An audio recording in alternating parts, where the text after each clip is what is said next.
There will be spoilers ahead. Lots of spoilers, so be careful, won't you?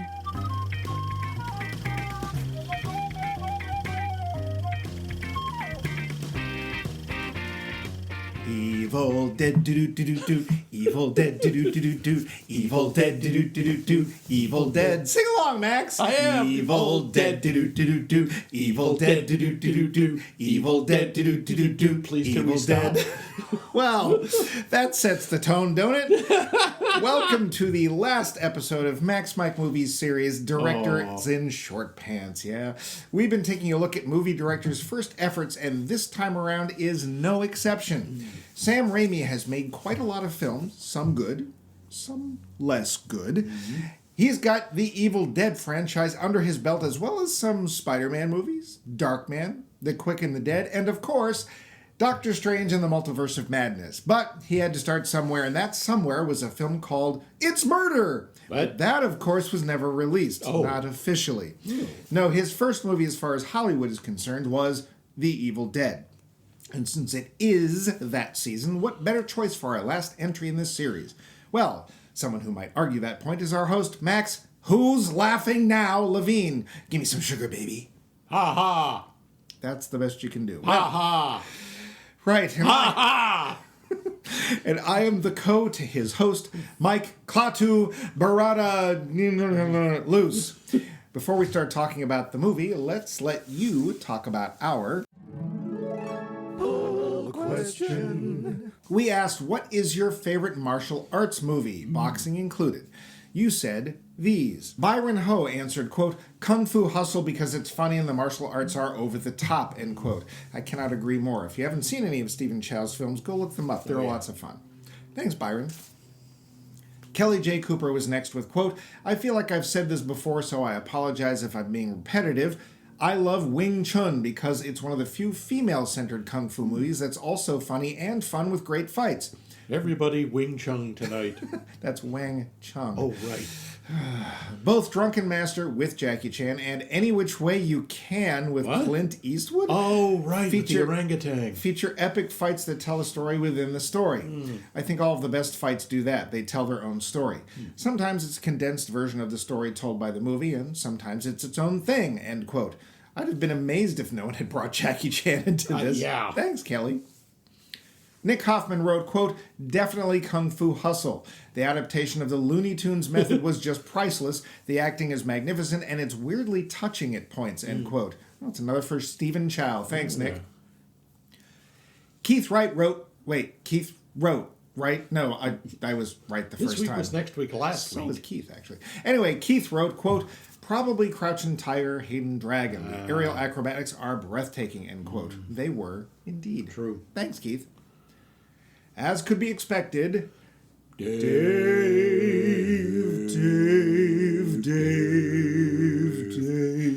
Mackman had a lot to say. Quote, boxing counts? That doesn't help. List was too long from the start, and I will leave samurai movies out mostly. The Fighter is a favorite because great story and Boston accents. $1 Million Baby for female boxing. Enter the Dragon because it opened my eyes to the genre and had just the right pacing, and I enjoyed Bolo. I liked early Jackie Chan. I can't remember whether I first saw it was Wheels and Meals or Project X. Ooh. Samurai from Nowhere is one I might call a martial arts movie rather than a samurai movie, though it is both. It is also called Dojo Yuburi, and it has an open contest with weapons, so lots of different techniques and styles. For women martial artists, I suppose The Great Chase with Shinomi Itsuko. Not aware of any 21st century female martial artists who come anywhere close to Shiomi Itsuko for quality. High Kick Girl did not work for me. Yeah, I know how he feels about that. Though I think the star Rina Takeda might be worth watching in something with a better script and better cinematography. She does actually have a nice high kick. That's what he meant. It wasn't a euphemism. For high end, Crouching Tiger, Hidden Dragon was beautiful, and I loved the period piece feel and cinematography. Want to watch it again and try to figure out whether there are any actual Crouching Tiger techniques, and if so, whether they are all that flat-footed or not. Ooh, interesting. Mickey Rourke's pro wrestling movie was great, and I think there is a highly rated pro wrestling movie in theaters now. Then there is a whole genre of tough guy movies where you know that the actors are black belts, but the fighting is not focused on martial arts. Doberman Cop with Sonny Chiba is a favorite. I'm also partial to the Robin Hood on... I have to cut this out again. No, I know, we're live. No cutting. Live. That's right. I'm also partial to the Robin Hood on the bridge scene to the right. That's what he wrote, with quarterstaffs. Don't you worry, never fear. Robin Hood will soon be here. Continuing. Pretty sure they do that in the within the Errol Flynn. Okay. Yeah, they do. Well, I know, but this is the way he wrote it. And for rapiers, I loved Gene Kelly and the Three Musketeers. End quote. Well, if you ever wanted a list of martial arts movies to start your collection, there you go. Yep. Thanks, Dave. Charles Forsyth commented, quote, my all-time favorite martial arts drama would be Crouching Tiger, Hidden Dragon. Favorite martial arts comedy is Kung Fu Hustle. Oh, yeah. Favorite Jackie Chan is Drunken Master 2. The iconic factory fight scene is Peak Chan. In the films, Chan plays a fighter who masters a style called drunken boxing. It also turns out that he becomes way better at it when he is actually drunk. Kind of like if Popeye was an alcoholic, end quote. Chan and Chow, they're tops. Thanks, Charles. Over to the website where cold winds blow. Whoosh, whoosh, blow, blow. Wow, I really have to get you replaced. Good luck. Where cold winds blow from the endless winter that is Canada, at least. That's what it says. At least that's what it says on the map I don't have. We got an answer from Vince. He posted, quote, Jackie Chan in First Strike has some amazing martial arts and stunt work. The latter scene is legendary, but Crouching Tiger, Hidden Dragon I really loved. I had seen Michelle Yeoh in earlier films in Chinatown, and Hidden Dragon was a giant step up with a larger budget and amazing, if not ridiculous, wire work that is just magical. Magic. Michelle Yeoh could take a loaf of bread and I would watch it. Could fight a loaf of bread and I would watch it. End quote. Yes, Lo Fu, you heard it here first. Sounds like a rather short movie, but sure. Michelle Yeoh versus bread. So like Earth versus soup? Very much. Oh, the mailbag is twitching, which can only mean another missive from our essayist down south, Bill O'Lading. Bill O'Lading. Thank you. This one's a short one. Quote, The Matrix 1999 really stands out for me. Visually stunning, and the martial arts really work with the story, as opposed, he says, opposed the interrupting it. Usually I have time to correct this. I did not. To interrupting, I'm sure is what he meant. End quote. I would not have thought of The Matrix. Yeah, Thanks, Bill. Interesting one. That's rather short. Bill, is everything all right? If you can't talk, just cough twice. We wouldn't hear him. This is not that live. That you know of. Well, we must be down to the date line. Hot line. That line only blinks red for you, Max. So it wipe blinks yourself. like the light in my heart. Yeah, wipe yourself down, and we'll hear what Doris Hempelmeyer has to say. I'll get the baby oil. Hello, Max Mike Movies. Hi, Max. This is Doris Hempelmeyer here to answer your poll question for the week, which just happens to be, what is your favorite martial arts movie? I'm not really big on these kind of movies, I have to be honest. So I'm going to give you a couple that are probably a little light on the kung fu part, but, they count in my mind. The first one is Big Trouble in Little China. I just love that movie. It's kind of silly, but it's really fun. The other one is Kung Fu Panda. I mean, how do you not love a panda who does kung fu? Those are my answers. I hope you have a wonderful week. Well, I know you will, Max, because I'll see you later. Have a wonderful week, and I can't wait to hear the episode. Bye. Wow. I really hate to say this, but those are both on my list as well. Big Trouble in Little China and Kung Fu Panda. Well, thanks, Dorothy. Stop drooling. I want to hear your answer to the burning, itching question. I want to listen to Doris's again. I'm sure you slower. Do. What is your favorite martial arts film or films? Well, in terms of like sheer fun, I do have to go with the with Kung Fu Hustle or Shaolin Soccer, the two of the Stephen Chow. Yeah. But in terms of like my favorite, it's Enter the Dragon. Yeah. That was just that. Like Dave says, it was one of the ones that really introduced me to the fact that there could be good fights in these. I remember most of those with the Shaw Brothers movies. Oh, yeah. Where it's all like you can hear them whacking sides of beef and slapping pieces of plywood together. In Australia. Yeah. That's right. On that 6 types of Kung Fu. Yeah, you Japanese got no business here with us Chinese. That's actually one of my favorite parts about watching those. It is a lot of fun. But also, that was the movie. Someone pointed out, people used to make fun of, oh yeah, Bruce Lee, he's not really an actor. Sure, he can fight. When he's fighting, that's when he starts to act. That's when all this incredible personal force comes across, all this emotion. Yeah. So I got to say, Enter the Dragon. I think that's just the most powerful one for me. What about you? What's your number one? I mean, it's kind of all of the above. I mean, my list does include Big Trouble in Little China, Kung Fu Panda, Crouching Tiger, Hidden Dragon. Sure. Police Story, actually, I really like for Jackie that's a good Chan. one. Yep. Kung Fu Hustle, Shaolin Soccer, Enter the Dragon. Which was the one, oh yeah, I actually have a very soft spot for Game of Death just because of the stupid scene where the guy's looking in the mirror and they have taped a picture of Bruce Lee on front of his face because it's not Bruce Lee.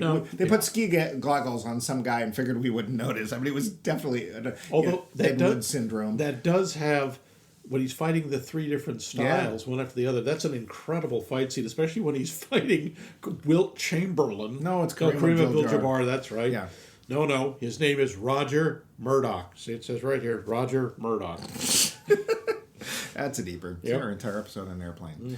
Yeah, so those, them, that. Those are good. That was a great question, Max, and even better answers. So thank you all for them. Yes, you've given us answers, but we want more answers, see? Oh, I know, 6 tops of that. No, I know. Yeah. Since you're all so good at that question, how about tackling another one? We'd like to know what your favorite horror movie is and why. And if you don't like horror movies, what horror film frightened you the most? Let us know. Keep Bumpy the Wonder Pony in hay and sweet feed, and he'll keep you in Bumpy Puck cereal, the only cereal fortified by horses. And it's so tasty, too. But enough of that. Let's do this. The facts. The Evil Dead budget, $375,000. That much. That much. Sadly, as we all know, horror movies, especially independent ones, really make back their, oh dear lords, the take was $29.4 million. What? Way to go, Sam. God. Sam. Yeah. Sometimes there's more truth in film than is comfortable. The rundown cabin in this movie wasn't just the set, it was also the housing for cast and crew. This apparently led to arguments, people getting sick, and because there was no running water, a distinct lack of showers. The budget was so tight. How tight was it? Thank you. So tight that star Bruce Campbell and longtime friend of Sam Raimi hawked his family's land in Michigan to not only guarantee the finish of the film, but the ability to blow the 16mm negative up to 35 so it could be shown in theaters. Nice one, Bruce. I'm guessing he got paid back. He was made executive producer. Nice. Which is what usually happens when you throw money at a movie. Yeah. Sam found out the hard way. An opening scene shows the character partaking of the old Mary Jane. When originally shot, they decided to just, actually smoke some MJ. What? Oddly, that take was unusable due to the, you can guess. They were smoking that jazz cabbage? Yes, jazz cabbage. Yep. Really? That's a real one. Okay. This movie took quite a long time to complete, and in fact, a lot of the actors left it before it was fully finished. So the second half of the film mostly focuses on Bruce Campbell and the backs of random people standing in for the missing characters. Oh, dear. Which I believe we realized was called Fake Shemp. Fake Shemp. Yeah. Stunt shirts! Apparently, the mixture they were using for blood had a tendency to harden. At one point, Bruce Campbell tried to put his blood-soaked shirt back on, and it broke. That's not supposed to happen. No, that's not. That's a wardrobe malfunction. Yeah. Shirts aren't supposed to break. Sam Raimi and Bruce Campbell met in high school and made many Super 8 movies. Bruce became the actor of the group, which included Raimi brother Ted, because Bruce was the handsome one. Okay, sure. The fireplace, which was not an original part of the cabin in this film, is the only part of that cabin that still exists. And there's a time capsule buried beneath it, so if you're traipsing about the woods of Tennessee, you might just find it. Germany apparently is tough on horror movies and wouldn't let the full uncut version of this film, made in 1982, I believe it's actually 1981, be released until 2001. Oh, wow. But it didn't stay on the market more than a year before it was seized again. Oh. The German government finally relented in 2016. Because this film is so shocking. Yeah, and the German people are known for their overly sensitive natures and delicate constitutions. Yeah. Sam Raimi was 20 when he made this movie. Oh, man. Yeah. It's a little baby. While Bruce Campbell has been in most, if not all, of Sam Raimi's films, so has Campbell's nemesis, the green 1973 Oldsmobile Delta 88 that originally belonged to Raimi's dad. You might remember it from this film, the other two Evil Dead films, as well as being used as Uncle Ben's car from Spider-Man. Campbell has threatened to destroy this car many times, but Raimi has managed to keep it hidden. One of the reasons this film did so well was an endorsement from Stephen King. Famous Tennessee author, sure. Oh, no, he just liked the Oh, film. wow. Okay. Hey, one of the editors on this film, Joel Cohen of the Coen brothers. Oh, jeez. It paid off as the Coens got funding for their first film, Blood Simple, from Sam Raimi and Bruce Campbell. Nice. There you go. There's actually a ton more stuff. I don't know if I've ever seen as much trivia. I didn't even get halfway through it. And I'm like, yeah, we have enough. Yeah. But I don't have anything else right now. Do you? Not really, no. I mean, except to point out that this movie spawned a whole bunch of sequels. Well, two. No, there's the two sequels. Then there was the remake, Evil Dead Rises, Evil Dead Returns, and the TV series. There was a TV series? There was. Oh. Also starring Bruce Campbell. Well, I mean, he'd finished shooting Briscoe County Jr. at that point, so, he was free. Yep. So I guess we'll get to the plot. Let us do. We have to remember, this is an 80s horror film. Oh, yeah, so this plot is very involved, very nuanced. It's not going to take me any time at all. Multi-leveled. Ash, Scott, Linda, Cheryl, and Shelley, honestly, I couldn't remember the name of the last character, decide to take a nice weekend away in a cottage in remote Tennessee. There's only one slight problem. It's haunted. It's a creepy place. They find remnants from a previous tenant who has left recordings of his finding in a book he claims is from ancient Sumeria. A book from ancient... Anyway, and details the rites of summoning and killing demons. Problem is, they don't ever actually die. All too soon, the forest is coming alive and raping one of the women because, of course, it's one of the women. Then she's possessed and starts attacking the others. They get her stashed in the basement just in time for another member to go nuts with the murderous demonic crazies. And then another. Soon, it's just Ash fighting for his life against the Evil Dead. Yeah, that's pretty much it. Yep. The film. Well, had you seen this before, Max? My usual question. That's actually a trickier question. I saw the sequel. Well, It's not exactly a sequel. It Evil isn't Dead a 2 is sequel. kind of... It's just a remake of Evil Dead 1 with money. Yeah, pretty much, with better effects and I think more than one actor. So, Well, there's 5 people. Well, quite honestly, there's a whole list of people, but almost all of them are listed as fake Shemp. yeah. So, yeah. And luckily, of the principals, 4 out of 5 of them actually have photos on IMDb. Oh, wow. Always a sign of quality. So, you don't know if you've seen this before? I think I saw parts of it, but it was back during a time when I tried to avoid horror movies on account of, getting scared by them a lot. So I don't think I watched the whole thing. Oh, okay. I will admit, it is because they're basically the same film, although one's better than the other. There were parts in there I'm going, when are we going to get to this part? When are we going to get to this part? Oh, that's right. That's an Evil Dead 2. By the way, I do want to at least read the definition of what a fake Shemp is. Why? Because I'd never heard it. Oh, I thought I made it up for this. No, it's a type of body double who appears in a film to replace another actor or person, usually when the original has died or is unable or unwilling to reprise their role. Okay. Yeah. I wonder why Shemp. Because they did that a lot in the old Three Stooges. There were a number of shots where Shemp was supposed to be in an episode, but he either wasn't there or hadn't there or was pissed off at being bumped out by Curly, and they just shot the back of his head. Okay. fake Shemp. Well, Yeah. now we've all learned something about Hollywood, haven't we? Well, knowing is half the battle. G.I. Shemp. All right, so let's go to the cast, shall we? There's at least one person in here that I've seen more than once. Oh, no, there's only one person I've seen here all at once. And that is Bruce Campbell. The human chin. The chin that roared. That's right. I want to say the first time I saw him was Evil Dead 2, which, again, is basically Evil Dead, but with more money. First time I saw him, I didn't know who he was because it was at the end of Darkman. Oh, right. And I didn't realize, which is, I think, another Sam Raimi It is film. a Sam Raimi film, yeah. Other people in the theater were cheering, and I'm going, what's going on? Because that was the first Sam Raimi movie I ever saw. I didn't know that Bruce Campbell was in all his movies. Yeah.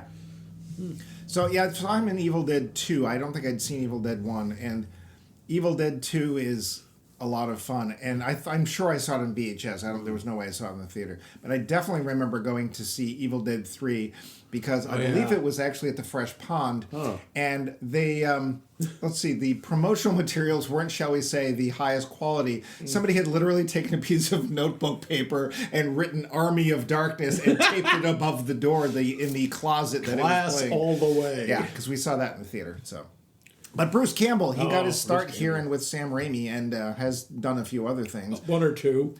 I got to say, for Bruce Campbell, he's pretty subdued. He is. He is not as over the top. Toward the end, he starts to get there, but he's supposed to. Yeah.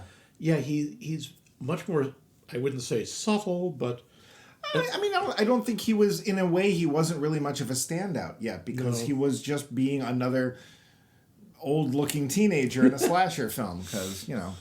Also, did you notice his voice was very different? I thought it was much higher and nerdier.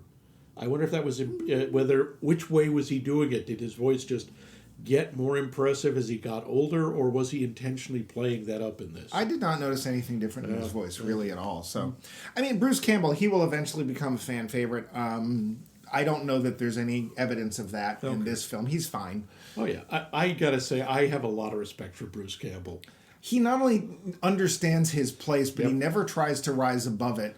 And he is always just Bruce Campbell, and he's fun. I actually liked him in Briscoe County Jr. He was fun in that. Very short-lived show with John Astin. I forget who else was in it, but it was sort of kind of steampunk. It was kind of steampunk western. Yeah.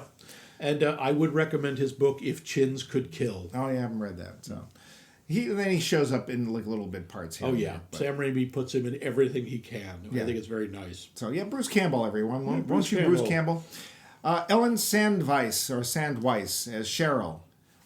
She was there. Well, no, to be fair, she's the first one that goes kind of crazy and scared, and I think she's perfectly fine for that role. I found the tree rape scene exceedingly uncomfortable, but that wasn't because of her. No. And then once you throw some makeup on her and she becomes the crazy demon lady, I think she's actually a lot of fun. Assuming it's her, it might be Shep. It could be Shep, I don't know.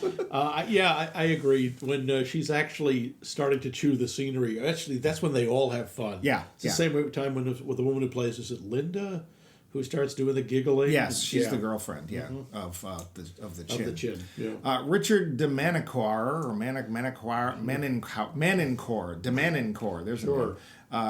Although in this film he's listed as Hal Delrich, which is quite honestly easier to say. Yeah. He is the member of the cast that does not have a photo on IMDb. So I can't think why. I don't understand why his career didn't skyrocket. I mean, he's fine. He's terrible. How is he terrible? Because he's so wooden and so cliche. He doesn't bring anything personal to the performance. It's like, okay, I'm the kind of dorky, the annoying frat boy.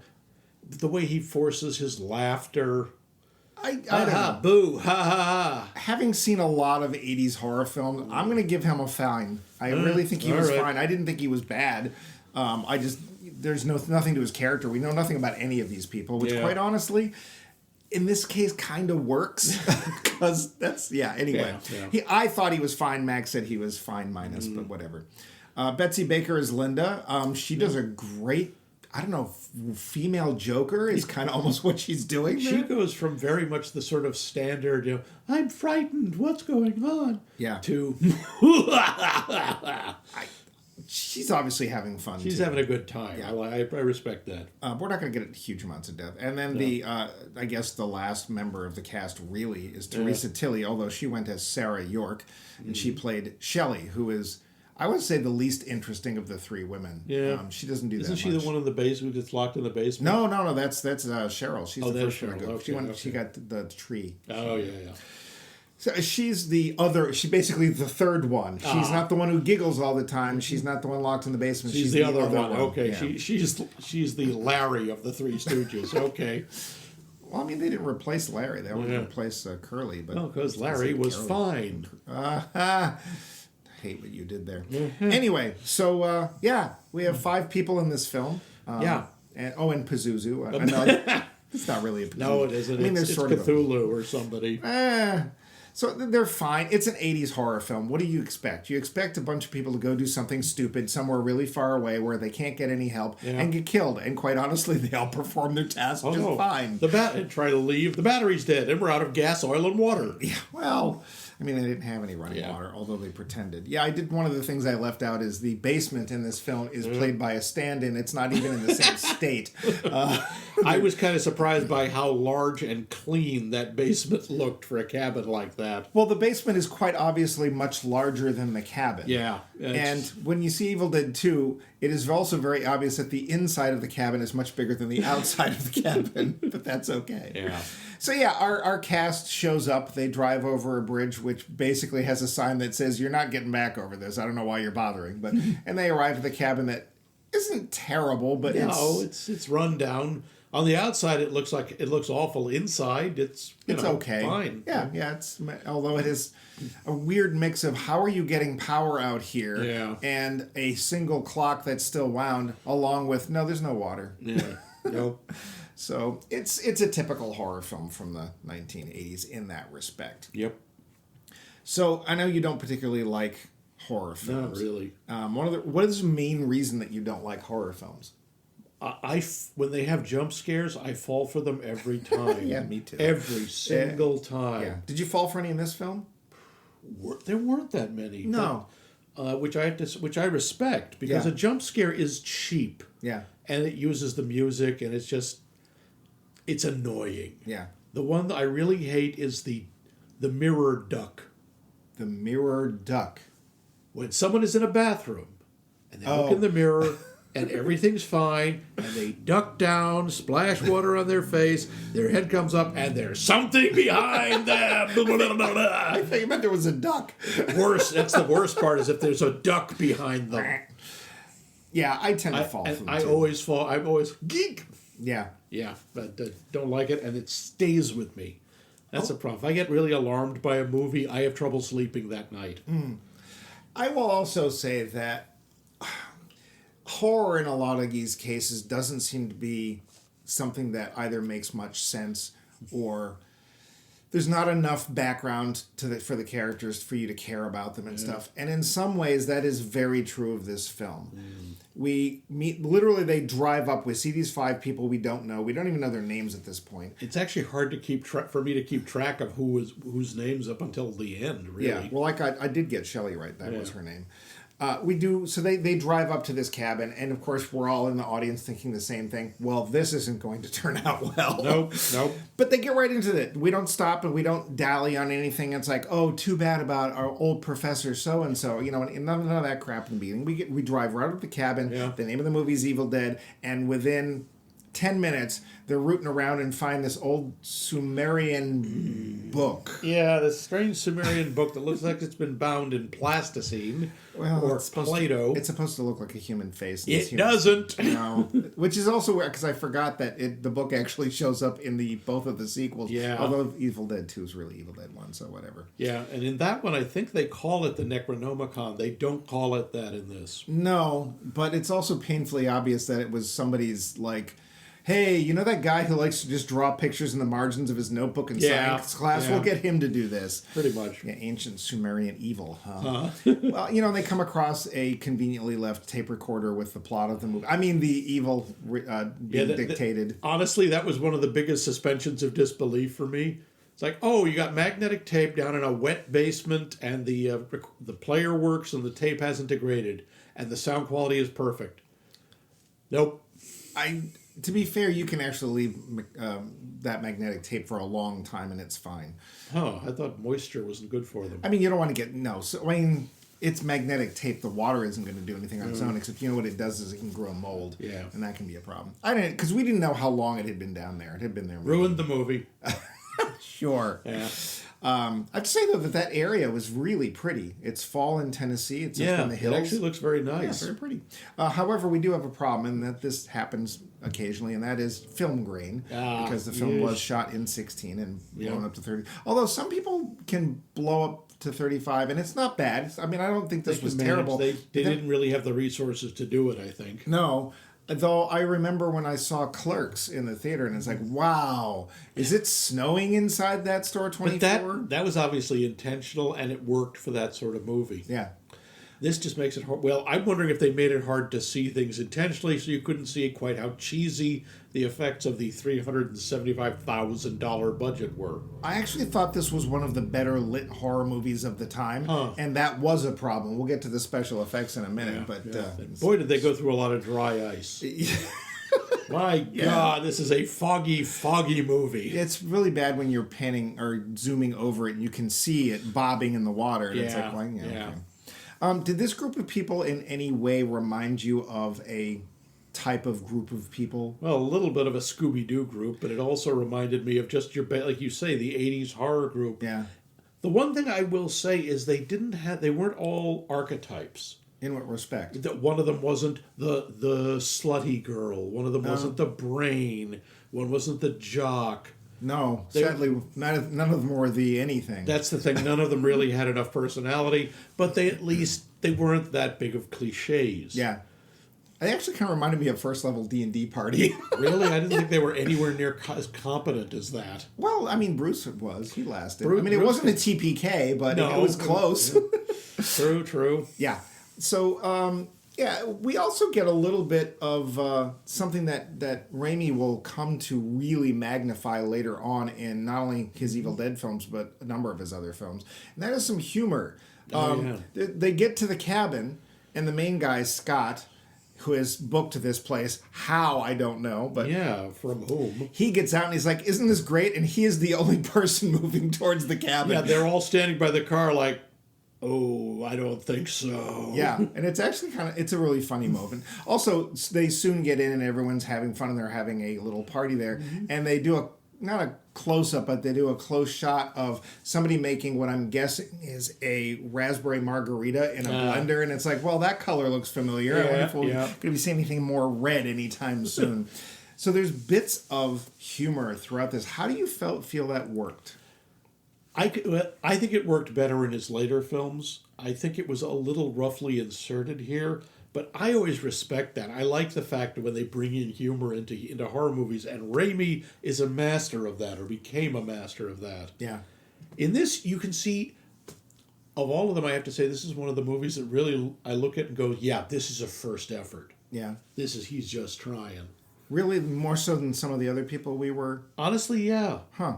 Because this one, the main problem I had with it, and this is not something I see in a lot of Raimi films, is the pacing was very slow at points. It dragged. See, that's interesting, because my note on pacing was that in general it was well-paced, but I thought it went on a little too long. That's the thing. I think the pacing between the scenes and the pacing of the dialogue and such was okay, but when he's trying to set up the tension, when someone's walking through a place, after a while it's like, can you walk a little faster? Come on, jeez, man, we got places to be. Hey, he took too long on a lot of them. It wasn't a Roger Corman film. It was not. We didn't see that much walking. That's true. And of course, if it had been an early Tom Cruise film, there would have been a lot of running, but there wasn't enough room, really. I liked the addition of humor. I actually so the basic gist of this is, for some reason, the demons mostly just possess the women. They kind of possess Scott. Kinda. But it's really only kinda. But they are really over the top. And I honestly thought that was a lot of fun. I liked the fact that the Evil Dead were just crazy, like the giggling and all that stuff. It wasn't just people running up and down a hall chopping things or any stuff like that. I found it refreshing, quite honestly, having seen a lot of those 80s horror films. So I actually thought he could have gone further. Yeah, I agree. And he does in Evil Dead 2. Yep. Evil Dead 2 has some great lines in it. This is one point where the demon of whatever it is has possessed Bruce Campbell's hand, and he starts hitting himself with dishes and stuff, and it is some really good comedic pantomime acting. It's a great physical comedy scene. But then he finally just straps his own arm down, cuts off his own hand, and just screams, "Who's laughing now?" And I think that's one of the things I like about Sam Raimi's horror films is that he just is willing to go as far over the top as he possibly can. If anything, this movie is a little bit held back. Yeah, I don't think he had quite found his rhythm yet. But No. again, I understand this is his first. He's not going to go crazy with it. He's obviously trying to make a real movie, a solid, 80s horror movie. Well, and a lot of the trivia I left out was basically how incredibly miserable it was to make this film. Everybody hated being a part of it. And very much the fake Shem thing was because people were like, "We're done shooting. We're not doing any more." So he would get the back of anybody's head or the makeup or whatever, and they could play Shem. I guess so. Now, the thing with these horror movies I've found, I know you haven't watched as many as I have, is that there are, as you pointed out earlier, cliches. Yeah. There are Tropes, themes, whatever. Yeah. But it always amazes me how many signs pass by without the principals finally just going, "You know what? No, we're out." Because, of course, we wouldn't have a movie, but still. Yeah. I like, it reminds me of Eddie Murphy's bit about black people going into haunted houses. White people, it says in the movies, Amityville Horror, they just buy the house. He said a black couple would go into a house like, "Whoa, this place is beautiful. Look at this. There's a room for all my stuff. We got a man cave down there. The school district is really terrific. You'd have your own office. Get out. Pity we can't take it." I think for me, it would have been The Bridge. Yeah. Use at your own risk, 3-ton maximum, which that car. It was the 70s, back when fuel was not plentiful, but still, yeah.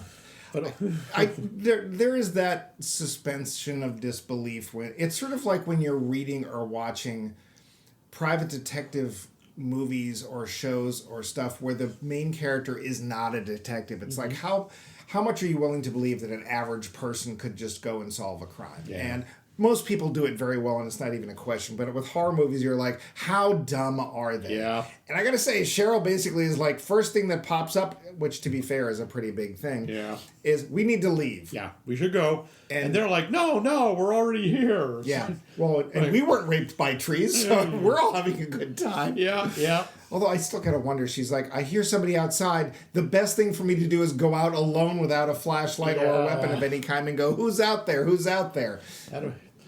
People in horror movies, especially the 80s, have an almost childlike faith in the power of a flashlight. Or a shovel or anything else, really. So we're a comic doing that. Okay, what should I take? Flamethrower, rocket launcher, machine, flashlight. Yeah, so it's one of those things that I think a lot of horror movie fans have just learned to overlook. Like, they're going to be dumb. I would never do that. Nobody I know would ever do that. But if, we don't do that, we don't got no picture. Yep. So, yeah. There's one point where Sam Raimi does something that's generally a big no-no in Hollywood, and that's he allows the actors, or he didn't cut the actors from looking straight into the camera. Yeah, a bunch of them do that. Do you think he meant anything by that? I don't know. I think this was before he was starting to try to break the fourth wall like he does. Yeah. I think he just didn't have enough film to reshoot. Yeah, it could be. I wasn't sure if that was like he was trying to imply that we were the evil or something deep. Like, probably not. Probably not. He did have some interesting framing and angles here. There's the stuff where early on Scott decides, I'm going to be funny and go into the basement and hide and make my friends look for me, and then I'll jump out, haha. But there's a scene specifically of Bruce Campbell sticking his head over the trapdoor in the main floor of the basement. We get it right from underneath, and it's actually a pretty cool shot. There's some other cool shots in there as well. And he gets into the basement, he's looking around, and we get a full 360 of that basement that's in another state. Yeah. What did you notice, or what did you think of the cinematography in that respect? I thought some of it was really good. I even think the opening where we see the camera skimming across the waters of some river or lake, going past the chunks of dry ice, and the strange gas pockets boiling up from it, which I assume is where they dropped the large chunks of dry ice. Either that, or it was one of the Raimi brothers farting under the water. Entirely, or they were somehow in the bog of eternal stench. I'm not sure. That's the thing. He doesn't just, a lot of horror movie camera work is just set it up, spray the blood at the camera. He actually paid attention to where he was putting the camera. He paid attention to the angles. He was really good at making the cabin feel claustrophobic. Yeah. Which is remarkable because if you actually go through it, that's a big-ass cabin. Well, we finally, at the very end of the film, we get a look. There's actually some outbuildings, Yeah. which we didn't know. And there, one of the bedrooms was an add-on. So from the front, it looks like it is one room, like Abe Lincoln was raised here or something. And then we see later, they've just been adding to it over the years. Yeah. One of the favorite things that he does is when you've got out in the woods, there's the camera kept very low to the ground, and it's going at really high speed towards stuff. Yeah. I actually thought that was very cool and very signature. Apparently, they literally strapped a camera to a 2x4, and Bruce and Sam ran through the woods, and that's how they took it. Hey, it worked. Yeah, I thought it worked really well. The lightning and the moon effects The moon. were... The moon will help us. You had to say it. Shall we say, of their time and of their budget. It's like, wow, that moon is enormous. It really was. And they kept, blowing ink over it. Yeah, and it's being obscured by evil. evil. Yes. Yeah. So, some of those effects. We then, of course, get to, we were going to get to this anyway, the visual makeup effects. Okay, you got to give them points for enthusiasm. What do you mean by enthusiasm? Because they don't hold back. No, They don't like, dribble blood or other fluids or straight. It's like Sam Peckinpah, arterial spurts. Yeah. Well, there's also apparently when the Evil Dead take over your friends, they become synthetic people like from Alien, and they spew out milk-colored stuff. Yeah, that skim milk in their veins or some such. And, some of it is just...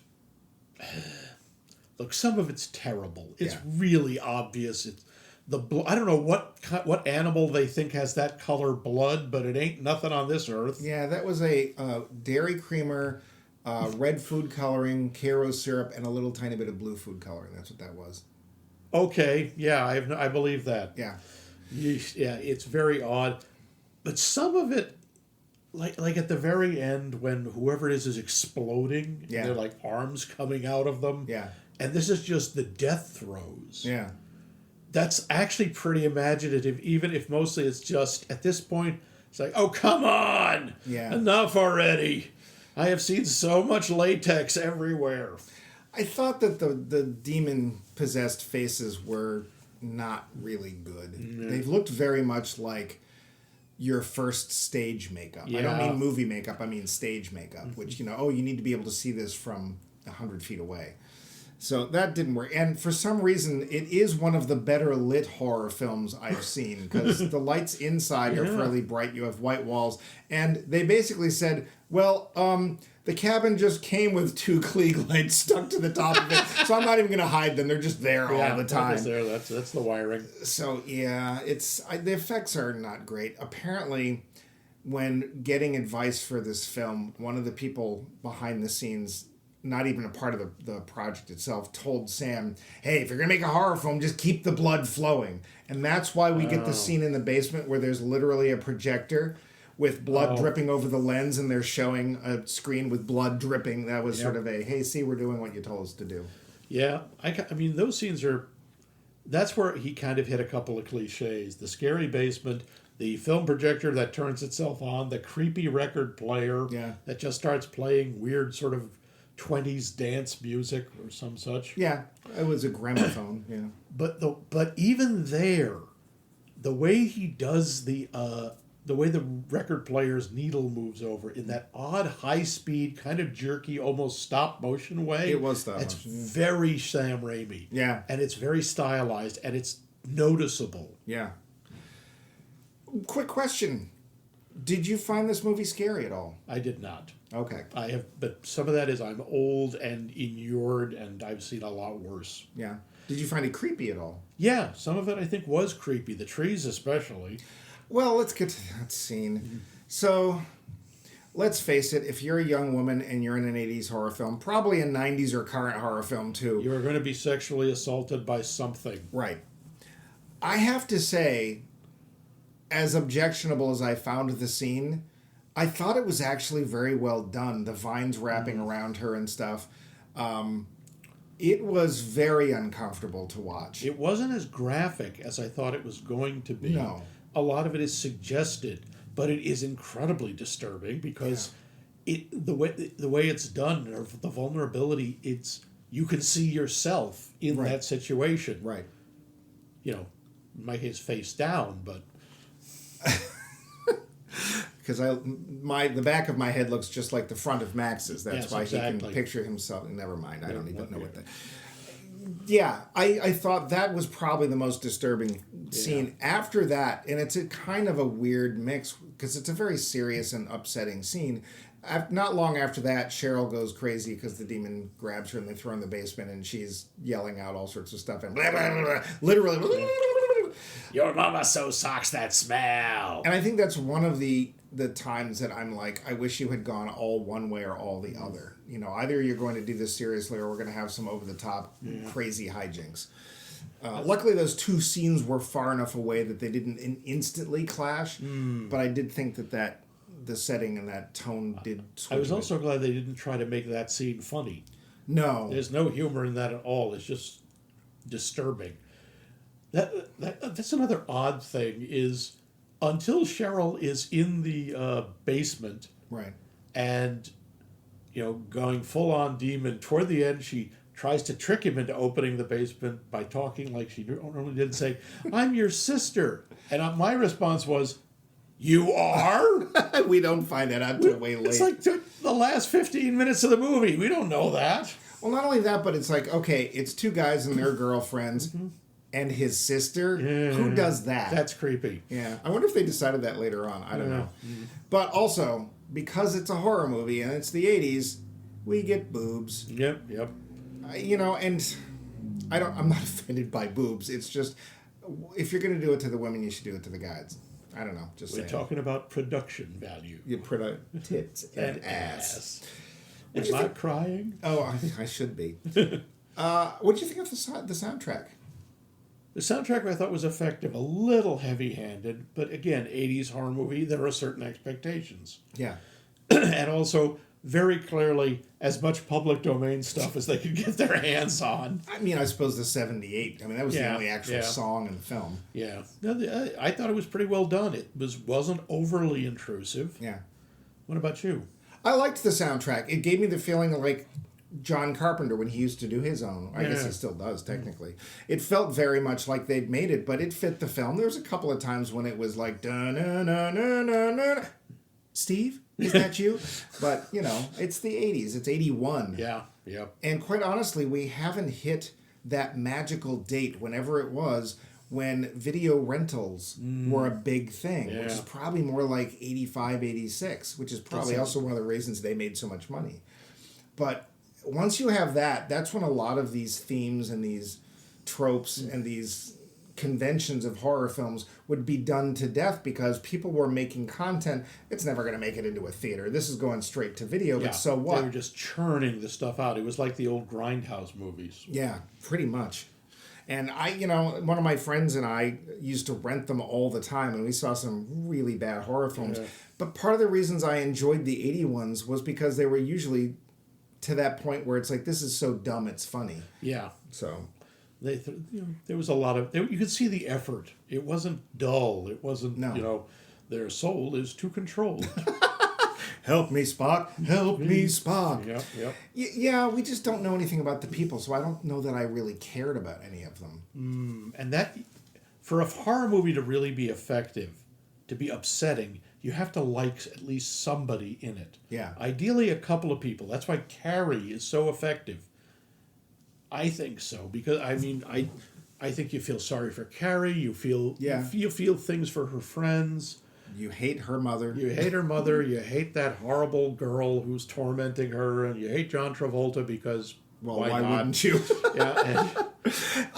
We'll see our entire episode on Yeah. Carrie. I was not as impressed by Carrie. I know I think part of the reason was it was a product of its time, and as such, things have changed so much that you could do more. Not saying that you have to show stuff, but I think that there were things in that film that were sort of left to mood that would have been better shown or better written elsewise. But yeah, that's just my feeling on that one. So I would say too that by not knowing that much about the characters, we also don't feel the need to spend that much time on the dubious history of Pazuzu. I know it's not called Pazuzu, but we just watched Exorcist 2. Yeah, is that boring? That is such. There's nothing worse than a boring horror film. That is the worst. Yeah. So anyway, this is not Evil Dead 2. I mean, this is not Exorcist 2. So we have a book. The book is bound in human skin. And within the book are the rules of how the evil works in this movie. Yeah. And we can't read them because if we could read them, then we'd go mad. But the evil starts pretty quickly. And its motivation basically is, I was sleeping, why did you wake me up? Yeah, pretty much. Yep, the great old ones are grumpy after their nap. Well, they haven't finished their nap. No, that's why they're grumpy. So at least we sort of get to the action quickly. We don't delve too far into this research of these two characters that only one of which we hear his voice and neither of which we see in the film at all. That's right. Yes, Professor Exposition. Yeah. Part of me is like, it's not enough when the movie introduces a character whose only purpose is to come in and tell you what's going on. But when you can't even afford that actor, you have to just record them off screen. Use the tape. And let's take bets. I don't know for sure who it was. I Probably think it was Sam. I'm pretty sure. I think it was. It's fine. Yeah. Somehow, I don't know why it didn't bother me. And then we see pictures of demons and stuff. But it basically comes down to, they say, why did you disturb our slumber? Yeah. And it's like, well, if you're from ancient Sumeria, what are you doing in Tennessee? Another good question. I also am curious, all the demons you see in the book, they look really interesting visually. We don't get any of that. Well, I know. It would have cost more. Yeah. Yeah.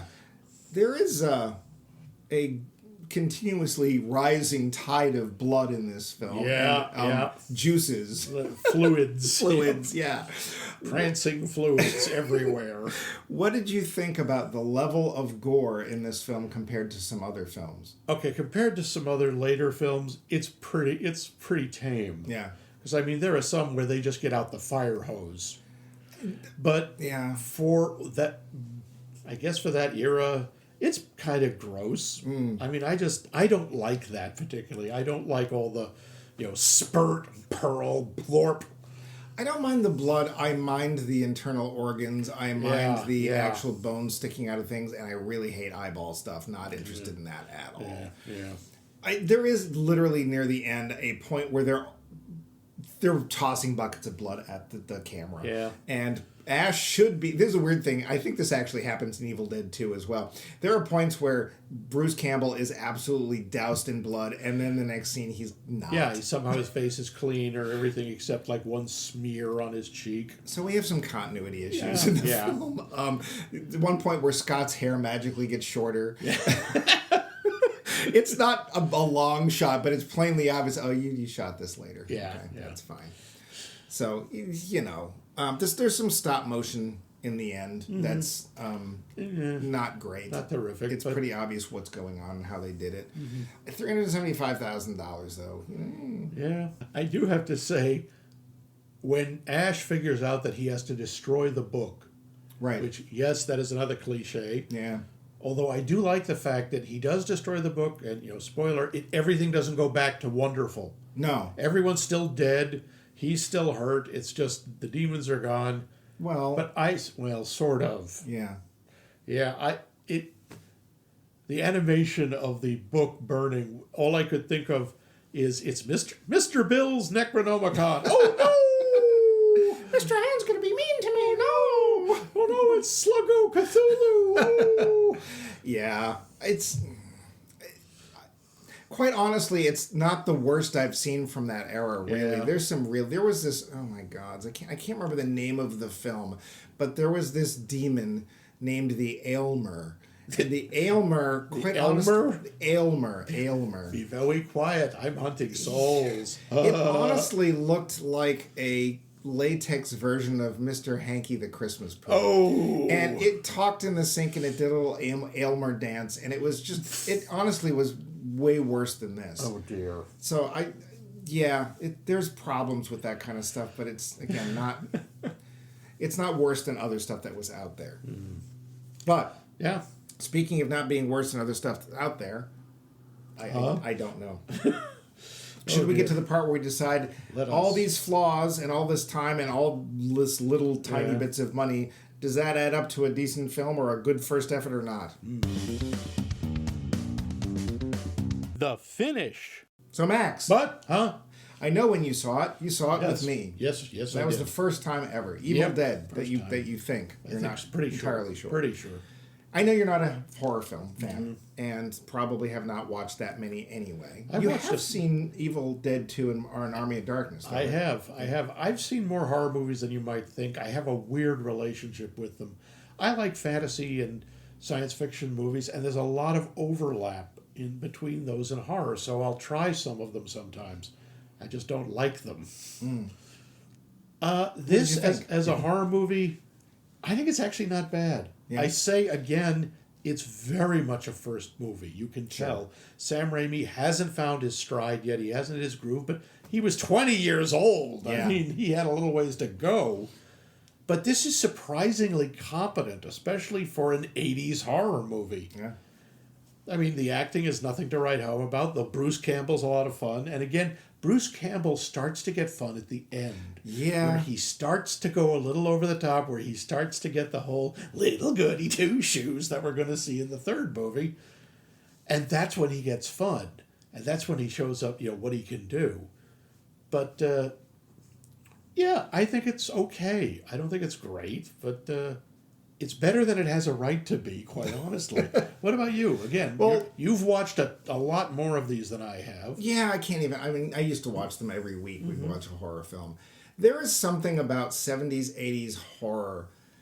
It's still clinging to that Hays Code innocence. Like, we can't really do what we want. So, isn't this scary? And let's all pretend it's scary. And then later, when things get much more loose when it comes to stuff like that. Like, I've never wanted to see any of the Saw films because they look cruel. That's torture porn. Yeah. When you get to that level of stuff, that's when stuff's scary because it's way too graphic and way too, like, how did anybody think of this? There are some really unsettled people in the world. I wouldn't even call it scary. It's gross and disturbing. Yeah.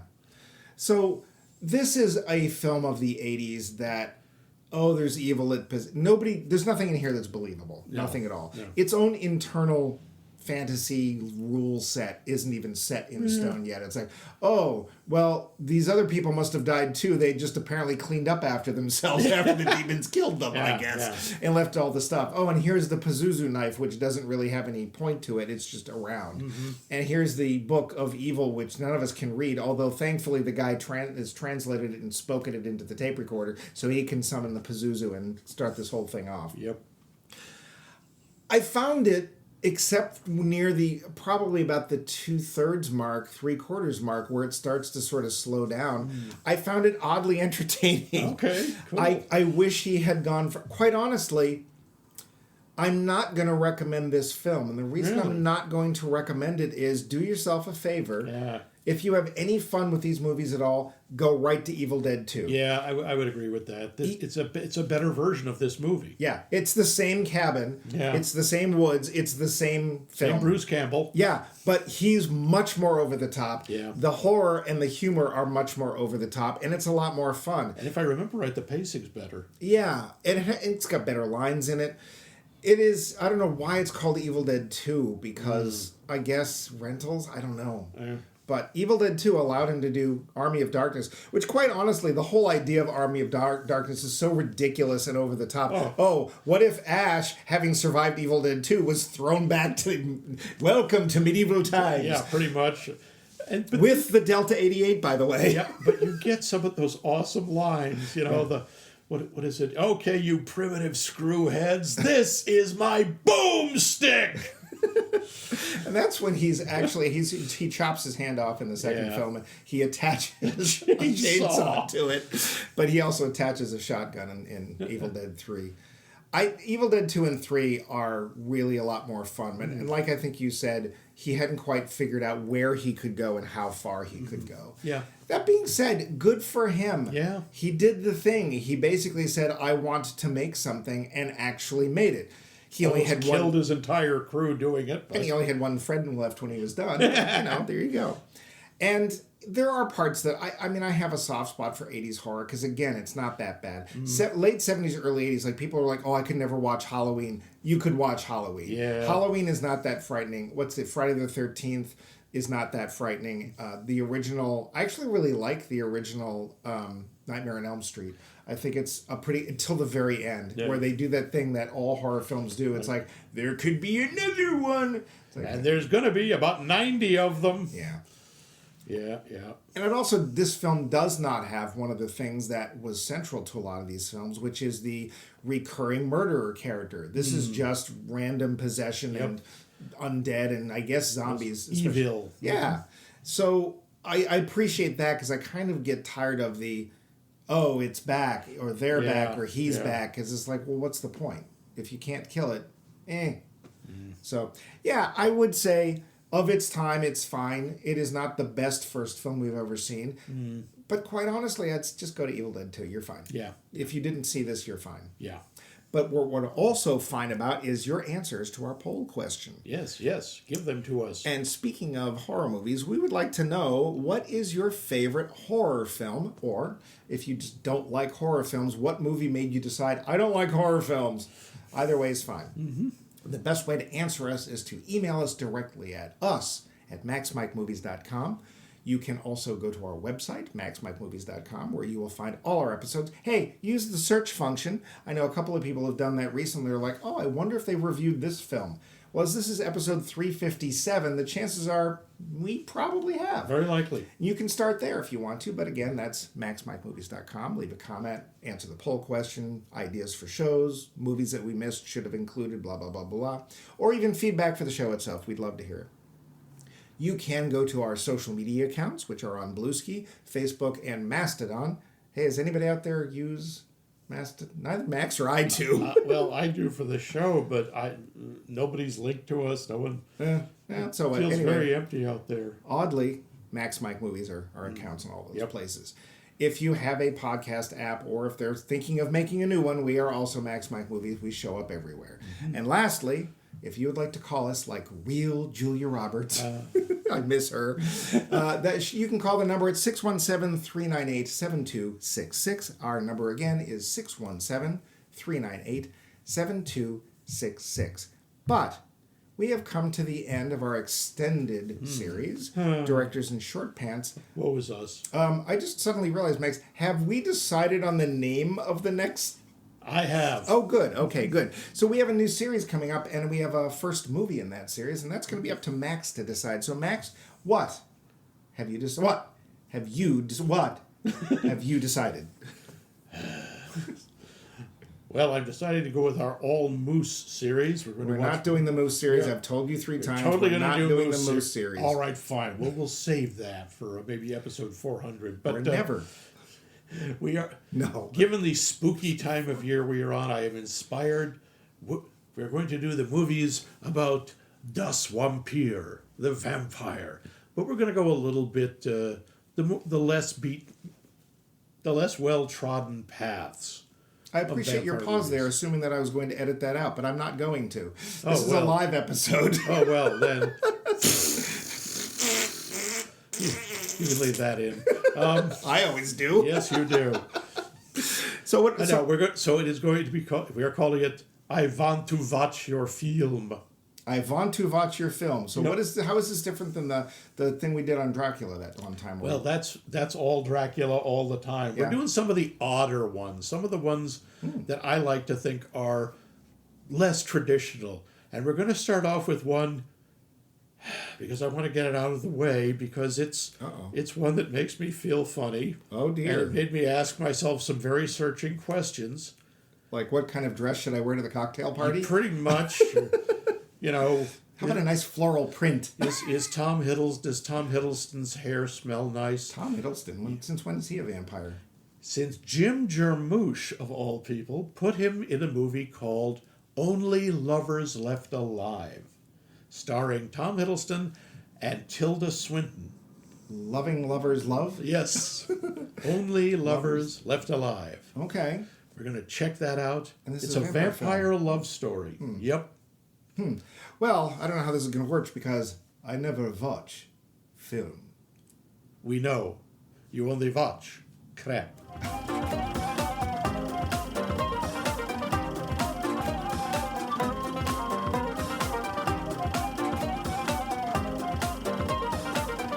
This has been a co-production of The Voice of Max and The Movie Wrench.